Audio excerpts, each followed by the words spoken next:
Gloria a Dios. Excelente. Ahí estamos. Ya en el Zoom. Bien. Bienvenidos todos, bienvenidos hermanos, un abrazo. Siempre es una bendición poder juntarnos y a través de esta plataforma para compartir la palabra y ser edificados en ella. Estamos aquí. Seguimos estudiando en el curso de antropología bíblica, que es el estudio del hombre enfocado hacia la relación que tiene con Dios y cómo el hombre funciona. Ese es el punto al que nosotros nos referimos. Es decir, tiene que ver mucho con cómo nosotros funcionamos, qué es lo que debemos hacer como cristianos, cómo Dios obra en la vida de cada uno de nosotros, en fin. Ese es el punto que desarrollamos y tratamos, ¿no? La antropología bíblica, el estudio del hombre en relación con Dios. En esa línea de pensamiento, hay un tema que a veces es mal conceptuado, mal enfocado, mal entendido, y es el tema del libre albedrío.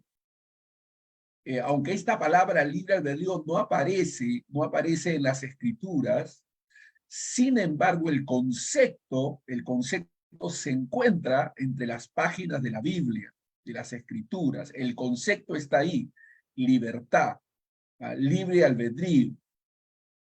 Los reformadores manejaban el concepto de libre albedrío y es lo que yo quiero exponer en esta clase. Explicarles cuál era el concepto, la idea, las presuposiciones que los reformadores planteaban en relación al libre albedrío, un concepto que ellos manejaban muy bien y que entendían muy bien. Por cierto, ha sido en el tiempo pues mal interpretado, mal aplicado, mal enfocado, y me gustaría en esta clase dilucidar una serie de inquietudes, dudas, corregir malos entendidos en relación a este tema. Bienvenida, hermana Leonor, ¿no? Este tema tan importante que tiene que ver precisamente con lo que significa pues el libre albedrío, ¿no? Entonces, en primer lugar, una cosa que tenemos que entender como ministros del Señor es que el tema del libre albedrío es una cuestión teológica compleja.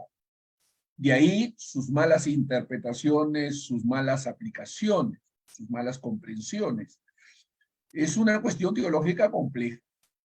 Y este tema, este punto ha sido objeto de debate y reflexión a lo largo de la historia. En la Biblia se sostiene de manera categórica que Dios es soberano. Esta es una afirmación escritural, bíblica, categórica, absoluta, total, ¿no? La Biblia, las escrituras sostienen que Dios es soberano y que Él tiene conocimiento absoluto de todas las cosas. Él es omnisciente. Él es omnisciente. Tiene conocimiento absoluto de todas las cosas, incluyendo el futuro. Él conoce el futuro está delante de Él.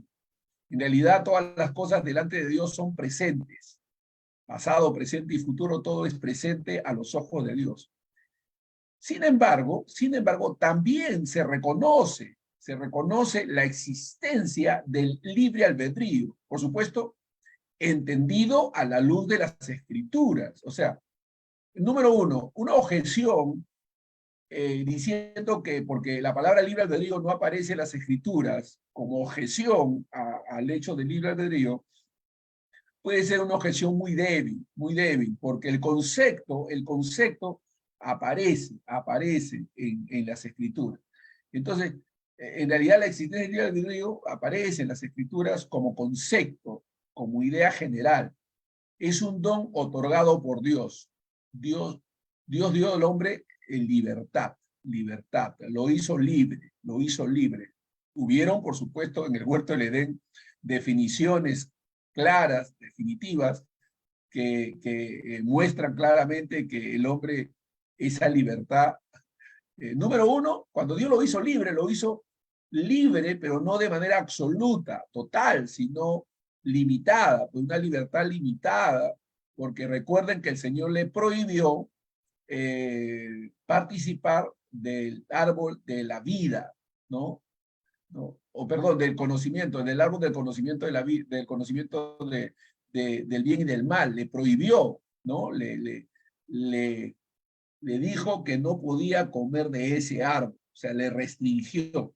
Su libertad era una libertad restringida, limitada. Esto es importante, o sea, desde el primer momento, cuando Dios crea al hombre, no lo crea con libertad absoluta, sino con una libertad restringida. Le dice, eres libre de comer de todos los frutos de los árboles del huerto, pero de este árbol no comerás. Ahí vemos que su libertad está restringida, está limitada. O sea, cuando hablamos de libre albedrío no estamos hablando de libertad absoluta, de libertad total, como algunos presuponen, ¿no?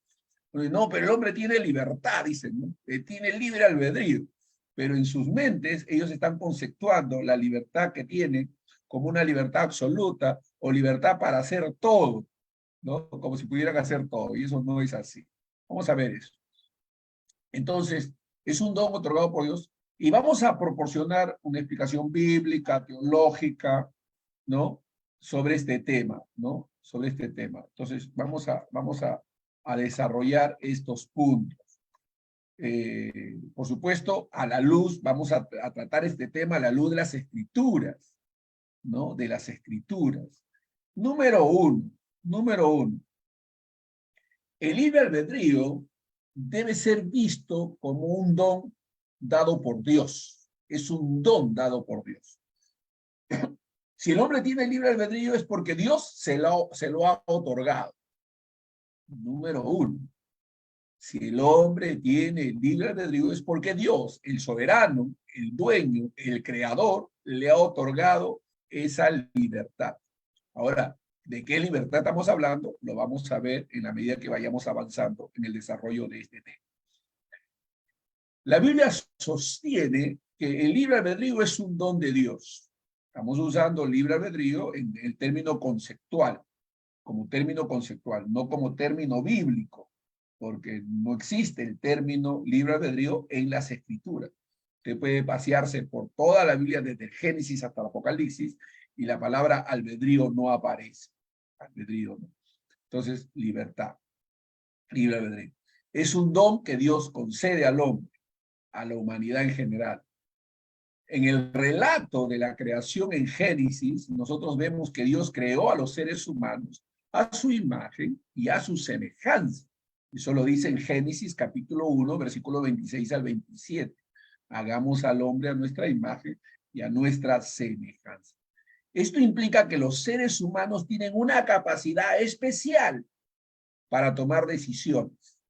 Sí, Dios ha dado al hombre capacidades. La palabra, repito, la palabra libre albedrío era un término que Martín Lutero, Calvino, ¿no? Spurgeon mencionaban, tomaban en cuenta el concepto, solo que a la luz de las escrituras ellos explicaban que de ninguna manera libre albedrío significa libertad absoluta, libertad total, libertad para escoger lo bueno, como lo vamos a demostrar a través de esta lección, libertad para escoger las cosas de Dios, libertad para escoger a Dios. No, eso no significa libre albedrío. Eso no significa. Vamos a corregir el concepto. O sea, repito, el uso del término se remonta a los reformadores. El uso del término se remonta a los reformadores. Los reformadores manejaban el término, solo que el concepto del, el concepto del término era bíblico, no como ahora se presume, se habla, no, no, pero el hombre tiene libre albedrío, y cuando dicen libre albedrío utilizan el término, el concepto que están manejando es equivocado, porque están dando a entender de que el hombre tiene libertad para escoger lo bueno, para escoger lo mejor, y en relación a las cosas de Dios, la Biblia muestra que no, que es imposible, que no hay quien busque a Dios, no hay ni siquiera uno, no hay quien busque a Dios. El libre albedrío no le sirve al hombre para escoger a Dios, para acercarse a Dios. No, no le es útil en esa dimensión. Es imposible. Lo vamos a ver en la medida que avanzamos. Así que lo que queremos decir en el primer término es que el hombre ha sido creado con la habilidad de escoger, de tomar decisiones, ejerce libre albedrío dentro de los límites establecidos por Dios. Ojo con eso. Los seres humanos tienen capacidad especial para tomar decisiones y ejercer libre albedrío, ojo, dentro de los límites establecidos por Dios. ¿Quién es el que establece los límites? Dios. ¿Quién es el soberano? Dios. ¿Quién es el rey? Dios. No el hombre. Es Dios quien tiene la autoridad y establece los límites a los hombres. Dios les da libertad al hombre, le da libertad al hombre, pero la libertad que el hombre tiene está regulada por la autoridad, soberanía y decisión divina. Entonces, es importante. Número 2, entendiendo el hecho de que Dios le ha dado al hombre libertad. En segundo lugar, la caída, y esto es fundamental, la caída y la depravación humana están por delante de esa libertad que el hombre dice tener. Aunque el hombre fue concebido con un libre albedrío, Dios le concedió al hombre, a la humanidad, un libre albedrío, el pecado entró en el mundo. O sea, la realidad del pecado debe ser tomada en cuenta cuando hablamos de libertad. La realidad del pecado debe ser tomada en cuenta cuando hablamos de la libertad humana. El pecado entró en el mundo y el pecado entró en el mundo a través de la desobediencia de Adán y de Eva, según el relato ahí registrado en Génesis capítulo 3. En consecuencia, la naturaleza humana quedó afectada por el pecado y la depravación. Muy bien, Dios creó a Adán y a Eva en el huerto del Edén con libertad. Una libertad limitada por la autoridad de Dios. Pero esa libertad, ese libre albedrío, fue afectada cuando el hombre cayó en pecado. El pecado afectó esa libertad. La Biblia muestra con claridad que el hombre es esclavo del pecado, ¿no? El hombre es esclavo del pecado. La Biblia sostiene, las escrituras así lo muestran, que la caída de Adán en el huerto del Edén afectó todas las áreas de la vida humana, incluyendo su voluntad y su capacidad de elegir lo bueno. Ojo con esta definición. Este es el concepto que Martín Lutero, Jonathan Edwards, Carlos Spurgeon, Charles Spurgeon, Calvino manejaban, ¿no? Que la Biblia sostiene que la caída allá en el huerto del Edén de Adán y de Eva, esa desobediencia llevada a cabo por nuestros primeros padres, afectó todas las áreas de la vida humana, incluyendo la voluntad y la capacidad de elegir lo bueno. La naturaleza del hombre se pervirtió. El hombre es como un animal que tiende al pecado, que solamente puede pecar.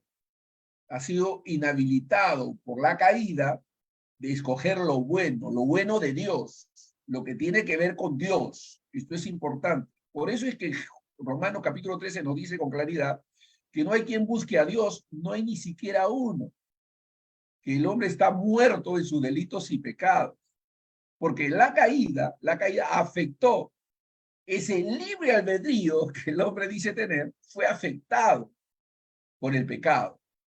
Entonces, que el hombre apele a su libre albedrío para decir, no, pero yo tengo libertad, yo tengo mi libre albedrío para elegir si sigo a Dios, si lo sigo, no, eso es imposible. El hombre está muerto, no tiene capacidad de elegir en lo que respecta a las cosas de Dios. Por supuesto, él puede elegir si toma desayuno o no toma desayuno, si almuerza o no almuerza, él puede decidir si estudia o no estudia, o sea, esas decisiones han quedado, pero en cuestiones de asuntos espirituales, el libre albedrío no cuenta. Ojo con lo que acabo de decir, ¿ah? En cuestiones espirituales, el libre albedrío no cuenta. En cuestiones espirituales, el libre albedrío no cuenta. Cuestiones que tienen que ver con la vida eterna, la salvación, etc. Entonces, la Biblia sostiene de manera categórica que la caída afectó todas las áreas de la vida humana, incluyendo la voluntad y la capacidad de elegir lo bueno. Es ahí donde vemos la necesidad de la gracia de Dios, de la operación divina, de la intervención e iniciativa divina. Es Dios, aleluya, quien por gracia y misericordia obra en favor del hombre para salvarlo, ¿no? Entonces, número tres, aquí podemos nosotros ver la necesidad de la gracia salvadora, fundamental, la gracia salvadora de Dios. Es decir, esta es la salida divina. A pesar de la depravación humana, la Biblia enseña que Dios, en su gracia, y esto es muy importante, la gracia, hermano, no es algo que nosotros merezcamos, ¿no? No es algo que nosotros merezcamos, ¿no? La Biblia habla de que Dios es el quien va a producir algo en nosotros. Dios que es quien va a producir algo. Dios es el que va a producir el querer, el hacer por su... Dios es el que va a movernos hacia Él. Él produce el querer y el hacer por su buena voluntad. Él lo produce. No sale de nosotros. No hay quien busque a Dios, no hay ni siquiera uno. Entonces, la gracia salvadora de Dios, a pesar de la depravación humana, la Biblia enseña que Dios, en su gracia, ofrece la salvación a través de Jesucristo. La salvación tiene que ser entendida como un acto soberano de Dios, que no basado en los méritos humanos. Así lo dice en Efesios capítulo 2, versículo 8 al versículo 9. Repito, la salvación tiene que ser visto a la luz de las Escrituras como un acto soberano de Dios y no se basa en los méritos humanos. La Biblia enseña que los seres humanos deben responder a esta gracia mediante la fe. Efesios 2, 8, 9, 10 nos va a decir que esto no de vosotros, que es un don de Dios. La fe es una respuesta, pero esto no de nosotros, es un don de Dios. Entonces, aquí en estas declaraciones podemos ver, hermanos, que hay una interacción entre la soberanía de Dios y la responsabilidad humana. Dios es soberano, el hombre es responsable. La Biblia dice en Juan 3:16, porque de tal manera amó Dios al mundo que ha dado a su Hijo unigénito, para que solo todo aquel que en él cree, no se pierda, mas tenga vida en su nombre. Es decir, todo aquel. La Biblia dice que es por medio de la fe, el cual es un don de Dios. Esto no es de nosotros, es un don de Dios. La fe es un don de Dios. La Biblia dice que Dios nos da la fe. Así dice, Él nos da la medida de la fe. Bendito sea Dios. Esta es una gracia divina. Entonces, el hombre responde a la iniciativa divina. Dios es el que salva. Y el hombre responde. Ahora, es importante entender que en esta interacción entre la soberanía de Dios y la responsabilidad humana hay una tensión. Número 4, Hay una tensión entre la soberanía de Dios y el libre albedrío humano. Vamos a entender esto. Aunque el libre albedrío es un don de Dios, la Biblia reconoce la soberanía absoluta de Dios sobre todas las cosas, incluyendo este don de la libertad. Esto implica, hermanos, esto implica que Dios tiene conocimiento completo de todas las decisiones que tomarán los seres humanos. Dios tiene conocimiento completo de todas las decisiones que tomarán los seres humanos. ¿Cuándo Dios se entera del futuro? Nunca. Dios conoce el futuro, lo establece, porque Dios no ve el futuro como algo que sucede fuera de él, ¿no? Como algo que sucede delante de él. No, es Dios. Todo está en él, pasado, presente y futuro, todo está en Dios. Dios es eterno. El tiempo no existe en la mente de Dios. Dios ha creado el tiempo con un propósito, pero el tiempo es algo fuera, ¿no? Pero Dios maneja los tiempos. Dios conoce los tiempos. Dios tiene conocimiento completo de todas las decisiones que tomarán los seres humanos, incluyendo las decisiones que parecen ser resultado de su libre albedrío, pues. Incluyendo, ¿no? La Biblia dice en Proverbios 16:9, fíjense, el corazón del hombre piensa su camino, mas Jehová endereza sus pasos. Ojo con eso, Proverbios 16:9. El corazón del hombre piensa su camino, mas Jehová endereza sus pasos. Esto muestra que, aunque los seres humanos tienen la capacidad de tomar decisiones, Dios tiene el poder de dirigir y guiar esos caminos. Gloria a Dios. Amén. Encomienda a Jehová tu camino y confía en él, y él hará. ¿No? Él hará. Es Dios quien produce el querer y el hacer por su buena voluntad. Dios, debemos estar agradecidos con Dios por haber tocado nuestro corazón, habernos atraído hacia él y poner en nuestro corazón el deseo de conocerlo, de saber más de él. Número 5. Si los primeros 4 puntos son ciertos, es evidente que cuando hablamos de la salvación, hay alguien que decide esa salvación. Hay una elección incondicional de Dios, que lo vemos graficado cuando Dios elige salvar al hombre y no a los demonios. Cuando Dios elige salvar a Noé y no a los demás, y a Noé y su familia. Cuando Dios elige escoger a Abraham y no a otro. Cuando Dios levanta a Moisés para libertar a su pueblo Israel. Cuando Dios aparta un pueblo para él. Es decir, ahí vemos elecciones que Dios va llevando a cabo a lo largo de la historia humana. Y esa elección divina es incondicional. Dios es quien elige. La Biblia enseña la doctrina de la elección incondicional. Cuando yo me encontré con el término elección, escoger, llamamiento, desde Génesis hasta el Apocalipsis, vi que esta palabra está presente a lo largo de toda la Biblia y que Dios definitivamente es quien toma la decisión.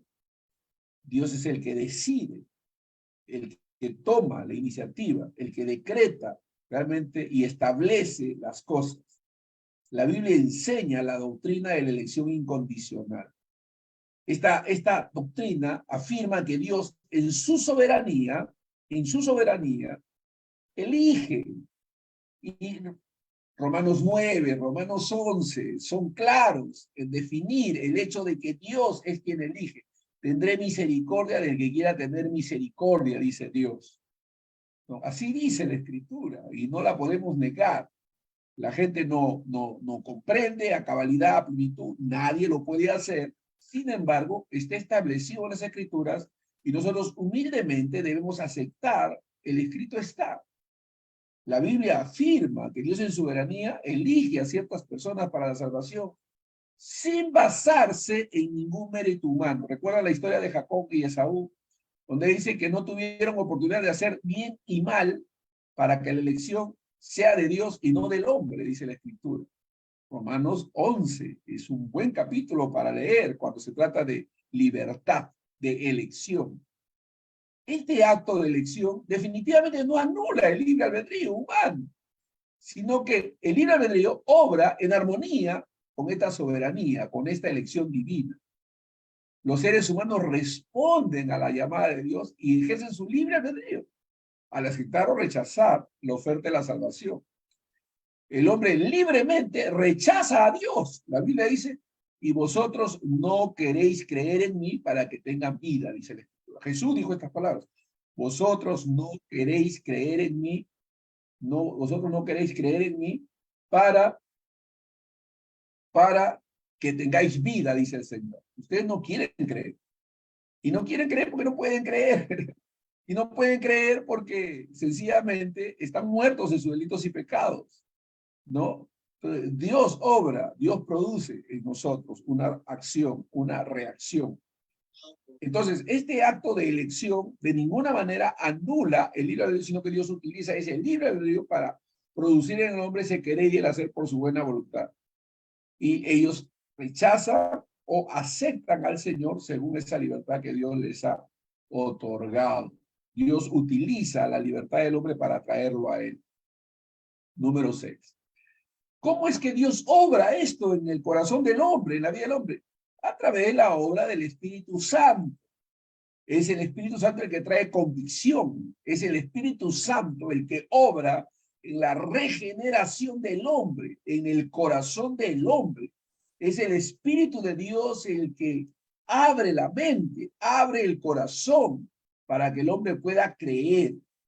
En la Biblia se reconoce que es el Espíritu Santo quien capacita a los seres humanos para responder a la gracia salvadora de Dios. Bendito sea el Señor.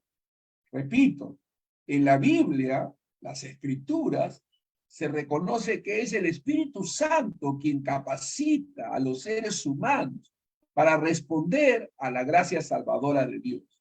Es el Espíritu Santo el que renueva y transforma la voluntad del hombre. Aleluya. Es el Espíritu de Dios quien convence de justicia, de juicio, de pecado al hombre para que pueda volverse a Dios. Es el Espíritu de Dios quien nos permite elegir lo que es bueno y agradar a Dios. Aleluya. El Espíritu de Dios quiere decir que esto implica que el libre albedrío humano no es autónomo.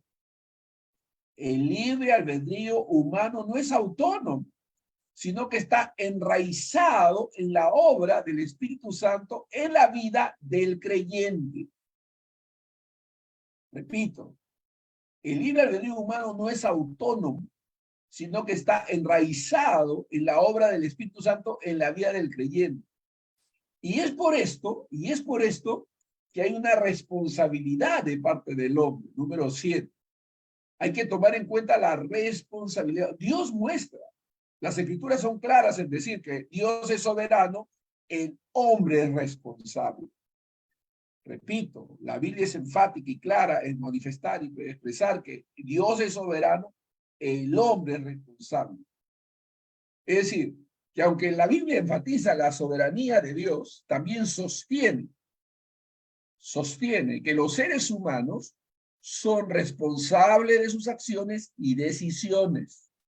Los seres humanos son llamados a obedecer los mandamientos de Dios y a vivir de acuerdo con su voluntad revelada. La Biblia nos insta a elegir el bien y a rechazar el mal, como dice en Deuteronomio 30:19. Escoged pues el bien, dice la Escritura. Entonces, el hombre es responsable. El hombre no puede culpar a Dios. El hombre no puede decir, no, si Dios hizo, él ha tomado la decisión. No, el hombre es responsable por lo que decida, por sus acciones. Y Dios va a tomar en cuenta por ello. Es por eso que muchas veces al no conciliar estas verdades claras y mostradas en las Escrituras, la gente no puede entender esta tensión misteriosa, porque hay una tensión misteriosa, número 8. hay una tensión misteriosa. La relación, la relación entre la soberanía de Dios y el libre albedrío humano es un misterio que trasciende nuestra comprensión finita. La Biblia reconoce esta tensión y evita caer en extremos filosóficos o teológicos que nieguen la responsabilidad humana o la soberanía de Dios. Entonces la gente a veces no sabe cómo manejar esta tensión. Y esta tensión se va a mantener mientras estemos en este mundo, pues. O sea, tratar de conciliar cómo es que la soberanía de Dios y la responsabilidad humana actúan o se expresan, se ven claramente en la Biblia manifestadas, pero poder comprender a cabalidad o a plenitud esto es imposible. Es como querer explicar la divinidad y la humanidad de Cristo de manera conjunta. Es como querer explicar la divinidad de Cristo y su humanidad de manera conjunta. Entonces, un misterio, la encarnación es un misterio y la expresión de la soberanía y la revelación, la responsabilidad humana también es un misterio, es una tensión misteriosa, pero la Biblia las muestra. La Biblia no elude mostrar que Dios es soberano y que el hombre es responsable. La Biblia no elude mostrar que Dios es soberano y que el hombre es responsable. La Biblia, al contrario, reconoce esta tensión y evita caer en extremos filosóficos o teológicos que nieguen la responsabilidad humana o nieguen la soberanía de Dios. La Biblia busca mantener un equilibrio entre ambos conceptos, confiando en la sabiduría y bondad de Dios. Confiando en la sabiduría y bondad de Dios. ¿No? Hay un equilibrio. Estos conceptos están definidos y manifestados en la Biblia y nosotros debemos aceptarlos como tales. Número 9, la oración. La oración. Por otro lado, la Biblia enfatiza la importancia de la oración como una respuesta a la soberanía de Dios y como una forma de ejercer el libre albedrío. A través de la oración, nosotros los creyentes podemos comunicarnos con Dios y expresar nuestros deseos y buscar su guía y dirección. La oración es una forma en que nosotros los seres humanos participamos activamente en la obra que Dios lleva a cabo en él. Participamos de manera activa, no somos pasivos, ¿no? Entonces hay una actividad, una participación humana. La Biblia dice que Dios nos ha hecho a nosotros colaboradores. Gloria a Dios. Somos colaboradores. Dios está llevando a cabo su plan. Dios está llevando a cabo su propósito eterno y nosotros somos participantes activos colaborando con ese plan eterno. Alabado sea Dios. Dios en nosotros produciendo el querer y el hacer por su buena voluntad, nosotros respondiendo. La Biblia dice que Dios nos ha dado un nuevo corazón, nos ha dado nuevos deseos, nuevas inclinaciones, aleluya, porque hemos nacido de Dios. Todo esto, hermanos, es con el propósito, número 10, de que Dios sea glorificado. La meta máxima es la glorificación de Dios. En última instancia, la Biblia enseña que tanto el libre albedrío humano como la soberanía de Dios tienen como objetivo principal la glorificación de Dios. Nosotros los seres humanos somos llamados a vivir de acuerdo a la voluntad de Dios y a tomar decisiones que reflejen su carácter y propósito. La gloria de Dios es el fin último y supremo en el que convergen tanto el libre albedrío como la soberanía de Dios, la responsabilidad humana como la soberanía de Dios. Es el fin último y supremo en el que converge. Bendito sea Dios. Ahora, hay que reconocer que para nosotros es imposible comprender por completo, no es que no se pueda comprender, pero no es una comprensión completa, plena, total, no puede, tenemos mentes finitas. Es imposible, por eso, de manera humilde, debemos reconocer que para nosotros es imposible comprender por completo la relación entre la soberanía de Dios y el libre albedrío y la responsabilidad del hombre. Solo Dios sabe realmente la forma en que ambos actúan en su plan de salvación. Es decir, con esta doctrina, hermanos, probablemente más que con cualquier otra, es de vital importancia admitir nuestra incapacidad para comprender plenamente la naturaleza de Dios y nuestra relación con Él. Recuerden que estoy usando adjetivos importantes. Comprender plenamente, no comprender totalmente. ¿No? O sea, podemos comprender, tener una luz, como lo que estamos haciendo hoy. Estamos exponiendo desde las Escrituras cómo se presenta lo que es la responsabilidad humana a través del libre albedrío y la soberanía de Dios. Allí está, la Biblia lo dice, lo muestra de manera clara. Gloria a Dios. Esa tensión que existe entre una y la otra se mantiene y la Biblia así lo admite, así lo presenta. Repito, qué mejor ejemplo que la divinidad de nuestro Señor Jesucristo y su humanidad. Por un lado, su humanidad diciendo, Señor, pasa de mí esta copa si es posible, y su divinidad diciendo, a mí nadie me quita la vida, sino que yo de mí mismo la pongo para volverla a tomar. Gloria a Dios. Entonces ahí está divinidad y humanidad conjugadas, coexistiendo. Comprender esa dualidad es para nosotros, comprender plenamente esa dualidad es para nosotros imposible. ¿Por qué? Porque las Escrituras dejan claro que Dios determina quién se salvará. Quizás valga la pena que usted tome nota de Romanos 8:29 y Primera de Pedro 1:2, ¿no? Porque en esos dos versículos, en esos dos pasajes, tanto el de Romanos, a través del apóstol Pablo, y el de Pedro, el Primera de Pedro, que escribe el apóstol Pedro, entonces podemos encontrar que es Dios quien determina quién se va a salvar.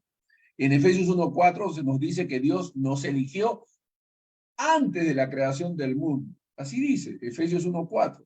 Nos dice de manera clara que Dios nos eligió antes de la fundación del mundo. La Biblia describe repetidamente a los creyentes como los escogidos, los llamados, gloria a Dios, los elegidos. Ahí hay muchos pasajes, Romanos 8:33, Romanos 11:5, Efesios 1:11, Colosenses 3:12. Este material, por supuesto, va a terminar en manos de ustedes, queridos alumnos, ¿no? Estamos ahí como alumnos permanentes. A través de WhatsApp de alumnos, ahí le va a llegar este material para que lo sigan repasando, lo sigan leyendo, lo sigan rumiando, sigan profundizando en ello, para que puedan entender a cabalidad, ¿no? Este concepto tan importante. Para nosotros es clave.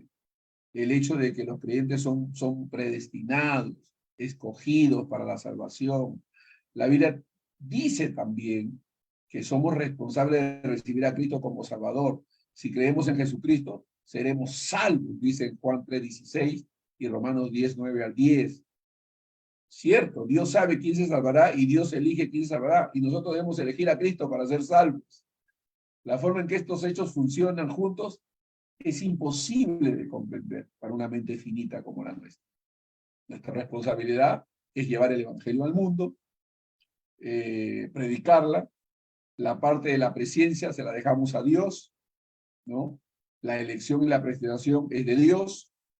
Él sabe quiénes van a creer, quiénes van a obedecer. Nuestro papel, nuestra responsabilidad es predicar el evangelio, es enseñar el evangelio a toda criatura.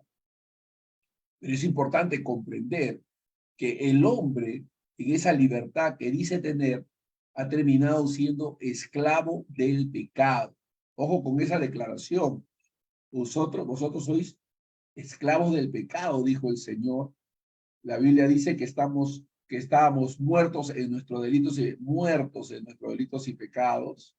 La Biblia dice que no hay quien busque a Dios, no hay ni siquiera uno, que todos se corrompieron a una, que todos se hicieron inútiles.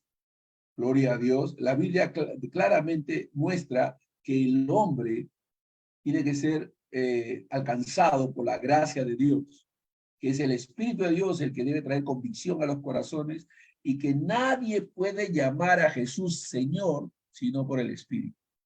Nadie puede llamar a Jesús Señor sino por el Espíritu. Es el Espíritu de Dios quien nos capacita. La Biblia dice, os daré corazón nuevo, os daré una mente nueva, pondré mis leyes dentro de vosotros. Toda esa obra la hace Dios.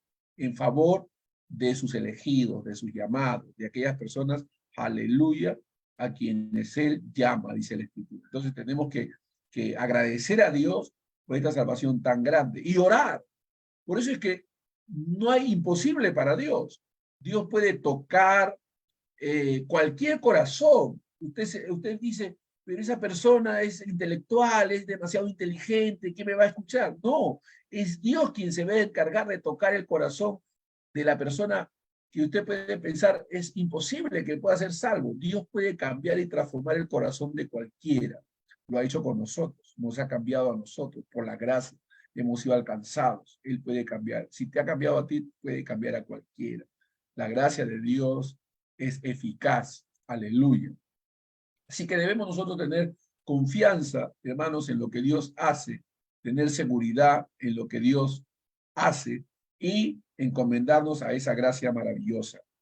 Dios tiene el poder de transformar, cambiar cualquier situación, circunstancia y persona. Para Dios no hay nada imposible. En el Antiguo Testamento hay muchas sombras y figuras de estas conversiones, de cómo Dios transforma el corazón. Un ejemplo que pudiéramos tomar como referencia es cuando Esaú quería matar a Jacob. Dice la Escritura que en su corazón ardía el deseo de acabar, aniquilar y terminar con la vida de Jacob, su hermano. Sin embargo, dice la palabra de Dios que finalmente el corazón de Esaú fue cambiado y en lugar de asesinar a su hermano, de matarlo, de vengar lo que él consideraba una afrenta, terminó abrazándolo y llorando, abrazándolo a su hermano, llorando ahí. Eso fue una obra salvífica, divina, ¿no? O cuando vemos a los leones que eran preparados para devorar a los que fueran echados a esa fosa de leones, y sin embargo cuando Daniel es arrojado al foso de los leones, su naturaleza fue tocada por Dios de manera que no comieron, no devoraron a Daniel, sino que por el contrario le sirvieron de almohada para que Daniel pudiera recostarse y descansar. Y cuando arrojaron a sus enemigos, inmediatamente los devoraron. Eso muestra, ¿no?, de manera sombra y figura de cambio de naturaleza, cómo Dios puede cambiar la naturaleza del ser humano. Si usted tuviera que escoger, poner a una paloma y a un buitre, digamos, para comer, uno maíz y el otro carne, ahí el buitre va a escoger de manera natural, comer la carne, ¿no? Mientras que la paloma va a escoger comer el maíz. La naturaleza lo va a empujar a comer aquello para lo cual ha sido diseñado. La naturaleza es clave y Dios cambia nuestra naturaleza. Cuando nosotros nacemos de nuevo, Dios cambia nuestra naturaleza, nos da una nueva naturaleza. Él pone en nosotros nuevos deseos, nuevas inquietudes. Es decir, nos despojamos del viejo hombre, desechamos toda esa obra pecaminosa para vivir vidas santas, para la gloria de Dios, pero todo eso lo pone Dios por su Espíritu. Él nos da un nuevo corazón y Él produce en nosotros el querer y el hacer por su buena voluntad. Bendito sea Dios. Que Dios nos ayude, hermanos, a poder comprender estas verdades, aceptarlas, caminar en ellas y confiar en la pura gracia de Dios y la pura obra magnífica que el Señor ha llevado a cabo, porque ya no vivimos nosotros, Cristo vive en nosotros. Bendito sea Dios. Somos hijos de Dios. De Él somos. Para Él vivimos y si morimos, morimos para Él. En el nombre de Jesús. Que Dios bendiga a nuestros hermanos que nos siguen allá en el Face y nos quedamos aquí en el interno con nuestros alumnos para seguir compartiendo y meditando y, quién sabe, compartiendo y conversando también sobre unos puntos ahí que pudiéramos tratar. En el nombre de Jesús, que Dios bendiga a nuestros hermanos y amigos que nos siguen por el Facebook. Bendiciones. Gracias, Flor. Marcial, un abrazo. Mónica, un abrazo. Luis Velázquez, pastor, bendecido. Gladys Zapata, bendito sea Dios. Marcial, un abrazo, Marcial, bendecido. Flor Cervantes, una mujer de Dios, bendecidos. Un abrazo para ustedes. Bendiciones, hermanos.